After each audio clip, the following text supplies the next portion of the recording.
इसके बारे में आपको पूरी जानकारी दी जाएगी। जैसे इस आसन के का मतलब क्या है, अर्थ क्या है, मुद्रा का संक्षिप्त वर्णन, आसन किस प्रकार का है, किस लेवल का है, इस आसन से क्या क्या लाभ होते हैं, किन रोगों में यह आसन सुधार में सहायक हो सकता है, सावधानियाँ और यह आसन किसे करना चाहिए और किसे नहीं करना चाहिए, इसकी प्रारंभिक मुद्राएं, क्रमिक मुद्राएं, शुरुआती लोगों को, बिगिनर्स को यह आसन कैसे करना चाहिए और एक्सपर्ट लोग इस आसन को कैसे करें, और आसन और उसके चक्र अगर एप्लीकेबल हो तो के ऊपर बात करेंगे।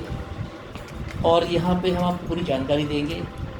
इस आसन के नाम का अर्थ, आसन का स्तर, आसन करने की प्रक्रिया, शुरुआती लोगों के लिए भी इसमें जानकारी मिलेगी, किस प्रकार करें, आसन से क्या क्या लाभ होते हैं, किन किन रोगों में सहायता करता है, सावधानियाँ और यह आसन किसे करना चाहिए और किसे नहीं करना चाहिए, प्रारंभिक मुद्राएं, क्रमिक मुद्राएं। इस आसन के नाम का अर्थ है, शीर्ष का अर्थ है सिर और आसन का अर्थ है योग मुद्रा। क्योंकि यह आसन सिर के बल किया जाता है, इसे आसन को हम लोग शीर्षासन कहते हैं। इंग्लिश में इस आसन को हम लोग हेड स्टैंड भी कहते हैं। इस आसन को सभी आसनों का राजा कहा जाता है, क्योंकि व्यक्ति अपने सर के बाहर खड़ा होता है और पूरे शरीर को यह आसन लाभ देता है। इस आसन का स्तर अग्रिम है। इस आसन को करने का तरीका बताएंगे। सबसे पहले आप वज्रासन में बैठ जाएं। जो लोग आसन को शुरुआत कर रहे हैं वो कृपया दीवार के सामने बैठें। उंगलियों को इंटरलॉक कर लें, एक दूसरे में फंसा लें। ध्यान रखें कि उंगलियां हथेलियों पर नहीं बल्कि हाथ के पीछे की तरफ होनी चाहिए। आगे झुकें और हाथों को अपने घुटनों के सामने ज़मीन पर रखें।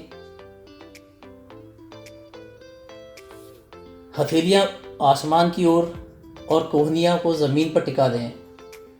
कोहनी लगभग इतनी दूर होनी चाहिए कि आपकी एक हाथ की उंगली और पैरों को ऊपर उठाएं, ताकि सिर और नितंब एक ही लाइन में हों।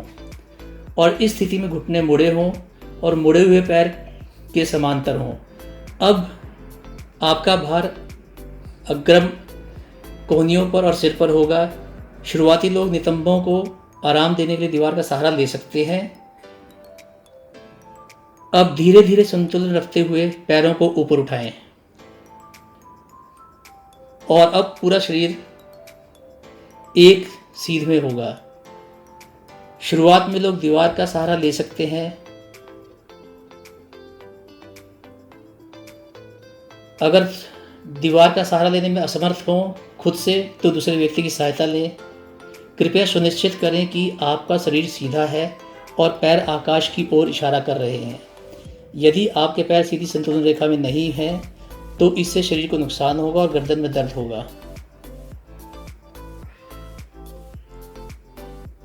अब इसके अलावा शरीर को आकाश की ओर धकेलने की कोशिश करें और जितना हो सके अपने आप को सीधा करें, लेकिन संतुलन बनाए रखें कि आप गिरे नहीं। इस स्ट्रेचिंग से मुद्रा में और सुधार होगा और आपके शरीर को ताकत मिलेगी। कृपया सुनिश्चित करें कि आप अपनी आँखों के शरीर के स्थिति में सीधे इन लाइन देखें, अन्यथा इससे आँखों में दर्द होगा। शुरुआत में लोग दीवार का सहारा लें और शुरुआती लोग पहले एक पैर को दीवार से हटाकर अभ्यास करें और फिर दूसरे पैर से और फिर दोनों पैरों से। धीरे धीरे आप पाएंगे कि आप बिना किसी सहायता के खुद ही ये आसन कर पा रहे हैं। मुद्रा में शांत और संयम रहें और सामान्य गहरी सांस लें और अपने शरीर में हो रही चीज़ों को महसूस करें। इस मुद्रा में एक्सपर्ट लोग आंखें बंद करके मेडिटेशन भी करते हैं। मुद्रा को छोड़ने के लिए धीरे धीरे और संतुलन रखते हुए उल्टे क्रम में वापस आएं। शुरुआती लोग इस मुद्रा को 30 से 60 सेकंड तक कर सकते हैं।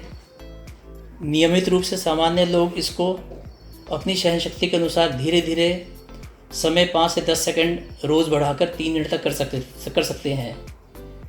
जो लोग एक्सपर्ट हैं, विशेषज्ञ हैं, वो इस मुद्रा को घंटों तक कर सकते हैं।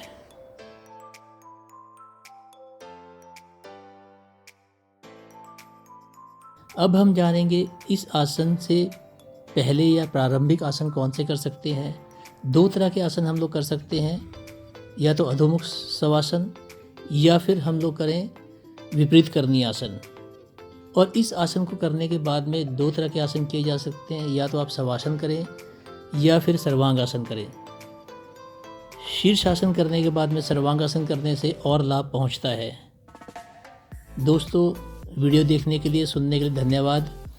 और अगर आपको यह वीडियो पसंद आया हो, आपको अच्छी जानकारी मिली हो, तो कृपया लाइक करें, कमेंट करें, हमारे चैनल को सब्सक्राइब करें और बेल आइकन दबाएं।